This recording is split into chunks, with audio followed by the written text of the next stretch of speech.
The Lost Blend. Le mélange perdu. A short story written by O. Henry and read for you in both French and English. Please enjoy. Since the bar has been blessed by the clergy, and cocktails open the dinners of the elect, one may speak of the saloon.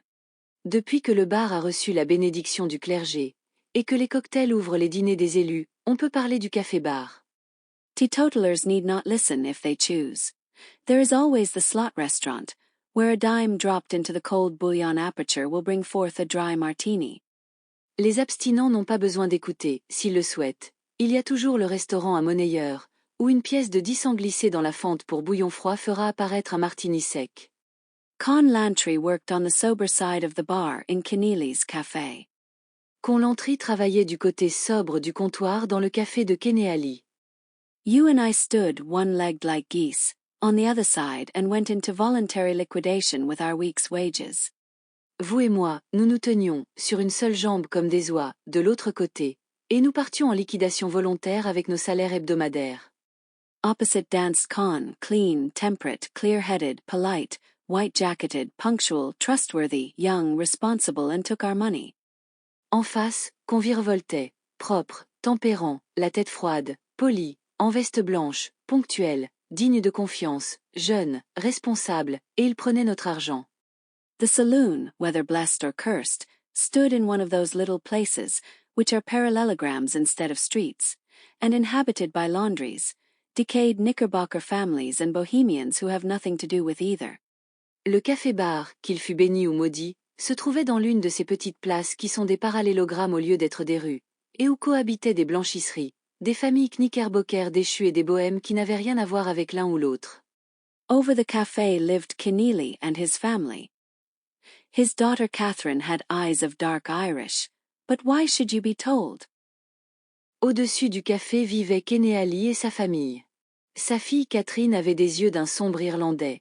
Mais pourquoi faudrait-il vous le dire? Be content with your Geraldine or your Eliza Ann. For Con dreamed of her, and when she called softly at the foot of the back stairs for the pitcher of beer for dinner, his heart went up and down like a milk punch in the shaker. Contentez-vous de votre Géraldine ou de votre Eliza Ann. Car qu'on rêvait d'elle, et lorsqu'elle l'appelait doucement au bas de l'escalier de service pour la cruche de bière du dîner, son cœur montait et descendait comme un milk punch dans le shaker. Orderly and fit are the rules of romance, and if you hurl the last shilling of your fortune upon the bar for whiskey, the bartender shall take it, and marry his boss's daughter, and good will grow out of it.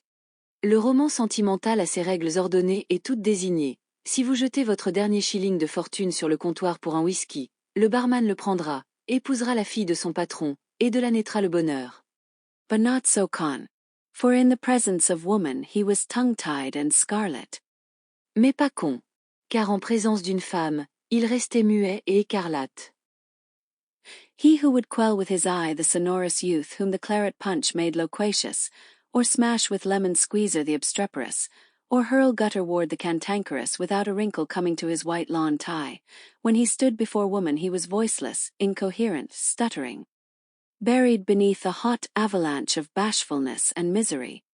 Lui qui, d'un regard, pouvait calmer le jeune braillard que le punch au vin rendait bavard, ou assommer à coups de pré-citron le tapageur, ou encore balancer dans le ruisseau le ronchon, sans même un pli à son nœud papillon immaculé, se retrouvait, face à une femme, sans voix, incohérent, bégayant, enseveli sous une brûlante avalanche de timidité et de désarroi. What then was he before Catherine? Que pouvait-il être alors devant Catherine? A trembler with no word to say for himself, a stone without blarney, the dumbest lover that ever babbled of the weather in the presence of his divinity.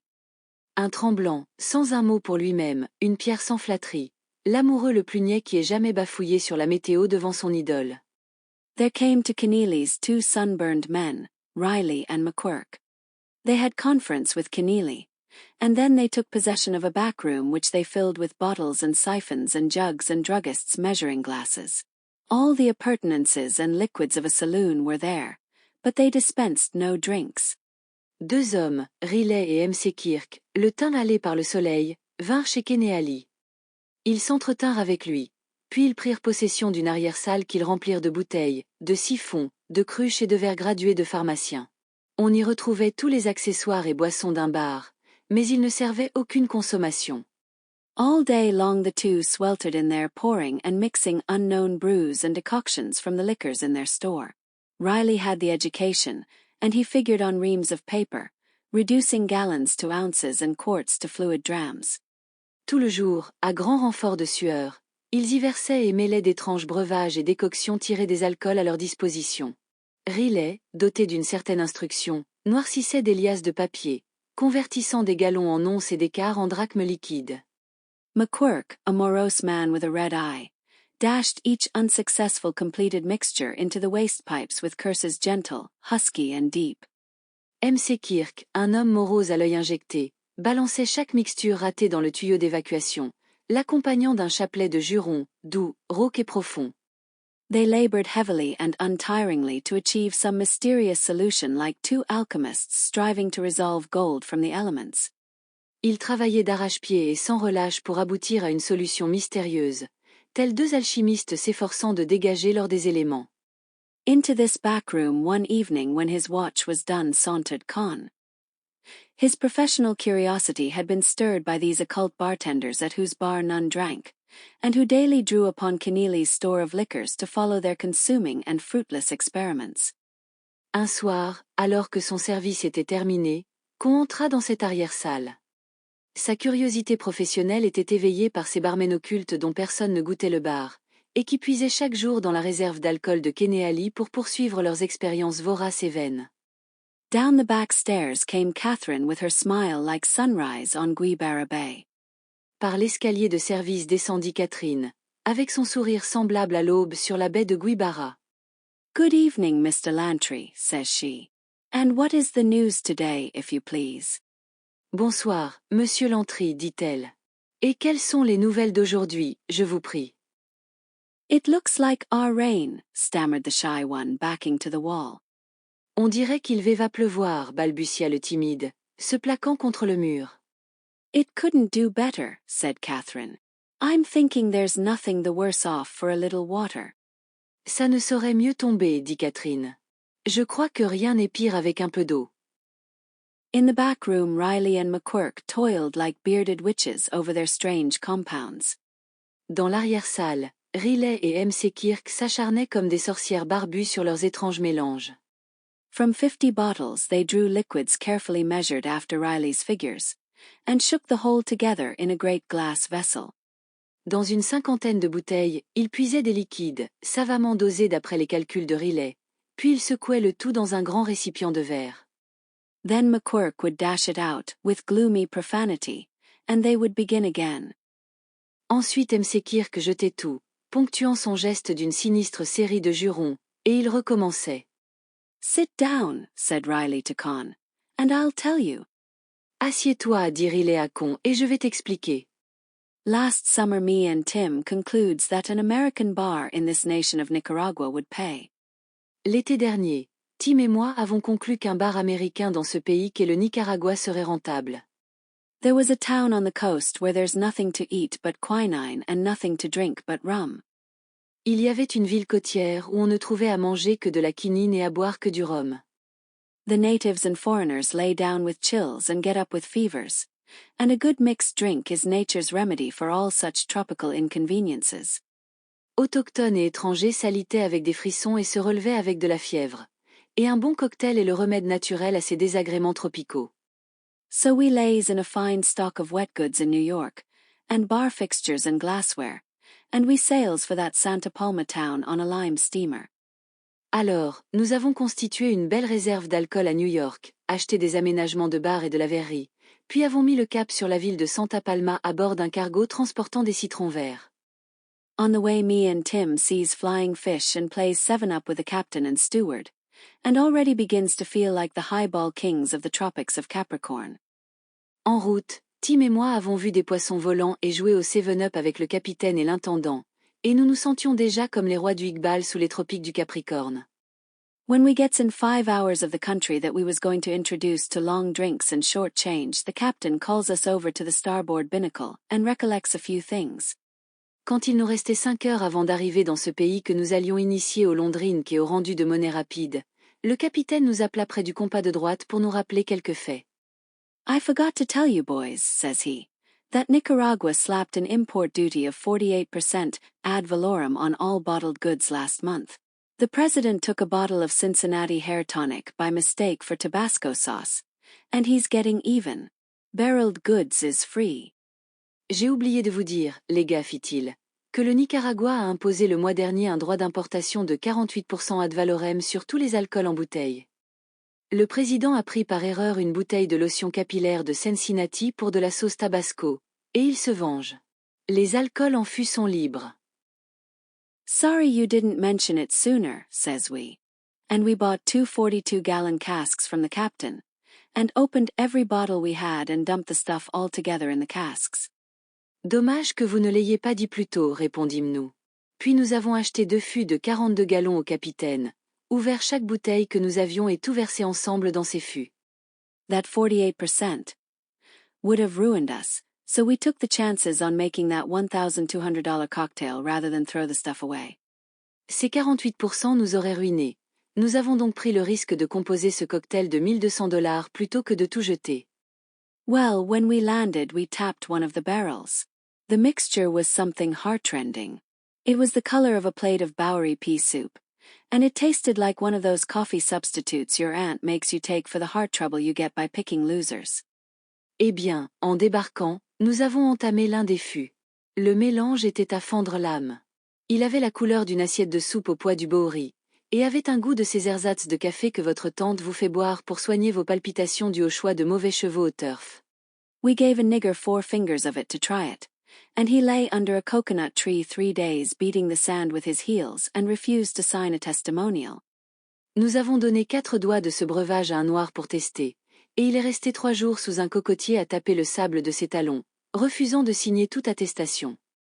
But the other barrel. Say, bartender, did you ever put on a straw hat with a yellow band around it and go up in a balloon with a pretty girl with $8 million in your pocket all at the same time? That's what 30 drops of it would make you feel like. Mais l'autre fut. Dis-moi, barman, as-tu déjà mis un chapeau de paille avec un ruban jaune, grimpé dans une montgolfière avec une jolie fille, tout en ayant 8 millions de dollars dans la poche, et tout cela en même temps? Voilà l'effet que 30 gouttes de ce breuvage produisaient. With 2 fingers of it inside you, you would bury your face in your hands and cry because there wasn't anything more worthwhile around for you to lick than little Jim Jeffries. Avec l'équivalent de 2 doigts de ce truc en toi, tu te prendrais la tête dans les mains et pleurerais parce qu'il n'y aurait plus rien, à tes yeux, digne de se faire battre, hormis le petit Jim Jeffries. Yes, sir, the stuff in that second barrel was distilled elixir of battle, money and high life. It was the color of gold and as clear as glass, and it shone after dark like the sunshine was still in it. Oui, monsieur, dans ce second fût se trouvait un élixir distillé de combat, d'argent et de grande vie. Il avait la couleur de l'or et la limpidité du verre, et il scintillait même dans l'obscurité comme si la lumière du soleil y était encore enfermée. 1,000 years from now you'll get a drink like that across the bar. Dans 1000 ans, tu pourrais retrouver un tel breuvage au comptoir.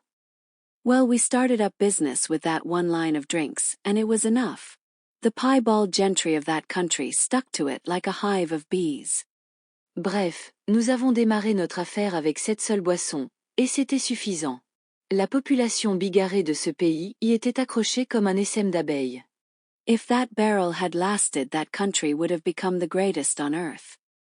Si ce fût avait duré, ce pays serait devenu le plus grand sur terre. When we opened up of mornings, we had a line of generals and colonels and ex-presidents and revolutionists a block long waiting to be served. Le matin, quand nous ouvrions, une file de généraux, de colonels, d'ex-présidents et de révolutionnaires s'étendait sur tout le pâté de maison, attendant de se faire servir. We started in at 50 cents silver a drink. The last 10 gallons went easy at $5 a gulp. It was wonderful stuff. Nous avions commencé à 50 cents en argent la consommation. Les 10 derniers gallons sont partis aisément à $5 la gorgée. C'était un produit extraordinaire. It gave a man courage and ambition and nerve to do anything. At the same time, he didn't care whether his money was tainted or fresh from the ice trust. Cela donnait à un homme le courage, l'ambition et le cran pour tout oser. En même temps, il se moquait que son argent soit mal acquis ou fraîchement gagné au trust de la glace. When that barrel was half gone, Nicaragua had repudiated the national debt, removed the duty on cigarettes, and was about to declare war on the United States and England. Quand ce fut à moitié entamé, le Nicaragua avait répudié sa dette nationale, supprimé les droits sur les cigarettes et s'apprêtait à déclarer la guerre aux États-Unis et à l'Angleterre. 'Twas by accident we discovered this king of drinks, and 'twill be by good luck if we strike it again. For 10 months we've been trying. C'est par hasard que nous avons découvert ce roi des breuvages, et ce sera par chance si nous le recréons un jour. Cela fait 10 mois que nous essayons. Small lots at a time, we've mixed barrels of all the harmful ingredients known to the profession of drinking. Ye could have stocked 10 bars with the whiskies, brandies, cordials, bitters, gins and wines me and Tim have wasted.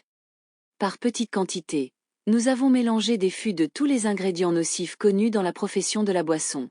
On aurait pu alimenter 10 bars avec tous les whiskies, cognac, liqueurs, amers, gin et vin que Tim et moi avons gaspillés. A glorious drink like that to be denied to the world. 'Tis a sorrow and a loss of money. The United States as a nation would welcome a drink of that sort, and pay for it. Qu'un breuvage aussi glorieux soit refusé au monde. C'est un chagrin et une perte financière. Les États-Unis en tant que nation accueilleraient à bras ouverts un tel breuvage et le paieraient cher.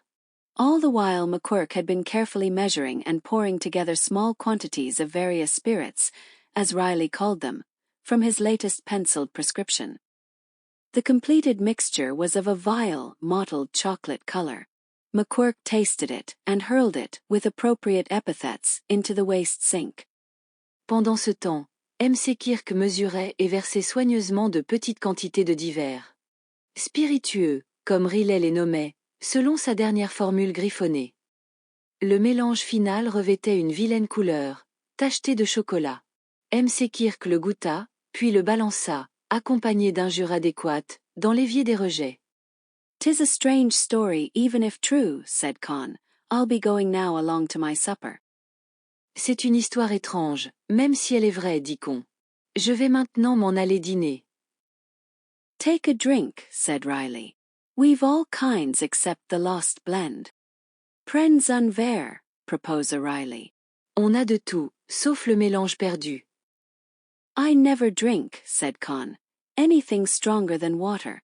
I am just after meeting Miss Catherine by the stairs. She said a true word. There's not anything, says she, but is better off for a little water." Je ne bois jamais, répondit Con, rien de plus fort que de l'eau. Je viens de croiser mademoiselle Catherine dans l'escalier. Elle a dit une chose vraie. Rien, dit-elle, ne se porte plus mal pour un peu d'eau. When Con had left them, Riley almost felled McQuirk by a blow on the back. Quand Con les eut quittés, Riley faillit assommer M.C. Kirk d'une tape sur le dos. "Did ye hear that?" he shouted. "Two fools are we. The 6 dozen bottles of Pollinaris we had on the ship, ye opened them yourself. Which barrel did ye pour them in, which barrel, ye mudhead?" T'as entendu ça? S'écria-t-il. Nous sommes 2 imbéciles. Les 6 douzaines de bouteilles des Apollinari que nous avions sur le bateau, c'est toi qui les as ouvertes. Dans quel fût les as-tu versées? Dans lequel, espèce de tête de pioche? "I mind," said McQuirk slowly. "'Twas in the second barrel we opened. I mind the blue piece of paper pasted on the side of it." Je me souviens, répondit lentement M.C. Kirk, c'était dans le second fût qu'on a ouvert. Je me rappelle du bout de papier bleu collé sur son flanc. "We've got it now," cried Riley. "'Twas that we lacked. 'Tis the water that does the trick.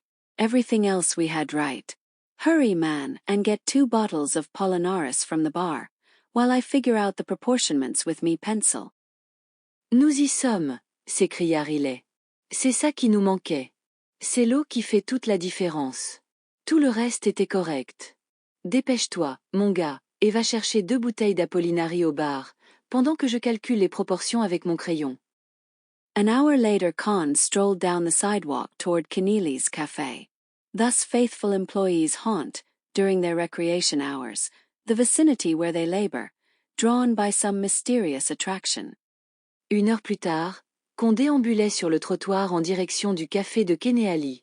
Ainsi les employés fidèles hantent-ils, durant leurs heures de loisirs, l'endroit où ils travaillent, attirés par une force mystérieuse. A police patrol wagon stood at the side door. 3 able cops were half carrying, half hustling Riley and McQuirk up its rear steps. The eyes and faces of each bore the bruises and cuts of sanguinary and assiduous conflict. Yet they whooped with strange joy, and directed upon the police the feeble remnants of their pugnacious madness.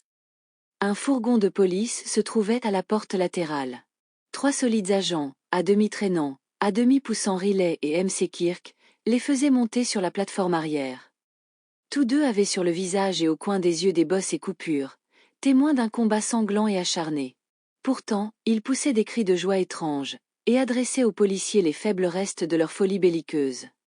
Began fighting each other in the back room, explained Keneally to Con, and singing. That was worse. Smashed everything pretty much up. But they're good men. They'll pay for everything. Trying to invent some new kind of cocktail they was. I'll see they come out all right in the morning. Ils ont commencé à se battre l'un l'autre dans l'arrière-salle, expliqua Keneally à Con. Et ils chantaient. C'était encore pire. Ils ont à peu près tout cassé. Mais ce sont de bons gars. Ils paieront pour tout. Ils essayaient d'inventer un nouveau genre de cocktail. Je veillerai à ce que ça s'arrange pour eux demain matin. Con sauntered into the back room to view the battlefield. As he went through the hall, Catherine was just coming down the stairs. Con s'avança vers l'arrière-salle pour examiner le champ de bataille. En traversant le couloir, il croisa Catherine qui descendait juste l'escalier. Good evening again, Mr. Lantry, said she.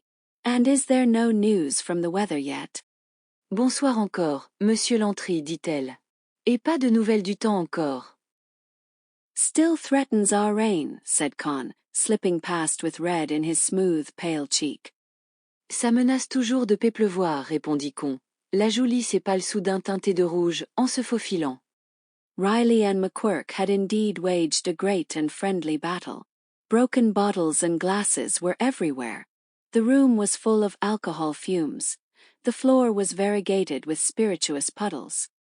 Riley et MC Kirk avaient en effet livré une grande et amicale bataille. Bouteilles et verres brisés jonchaient le sol. La pièce était saturée d'émanations d'alcool. Le parquet était constellé de flaques spiritueuses. On the table stood a 32-ounce glass graduated measure. In the bottom of it were 2 tablespoonfuls of liquid, a bright golden liquid that seemed to hold the sunshine a prisoner in its auriferous depths. Sur la table se tenait un verre gradué de 32 onces. Au fond, il y avait 2 cuillerées à soupe d'un liquide d'un or brillant, semblant retenir la lumière du soleil captive dans ses profondeurs aurifères. Con smelled it.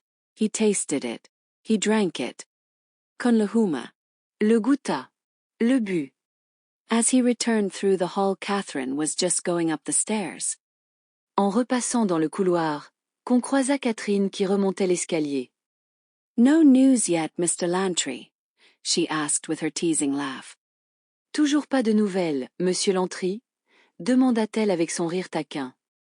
Con lifted her clear from the floor and held her there. Con la souleva nettement du sol et la tint en l'air. The news is, he said, that we're to be married. La nouvelle, dit-il, c'est que nous allons nous marier. Put me down, sir, she cried indignantly. Or I will, oh Con, wherever did you get the nerve to say it? Reposez-moi, monsieur, s'écria-t-elle, indignée. Où je vais, oh, Con, mais où avez-vous trouvé l'audace de le dire? End. Thank you for listening and please subscribe for more bilingual stories. We wish you a wonderful day and best of luck in your language learning journey. We hope we can be part of it.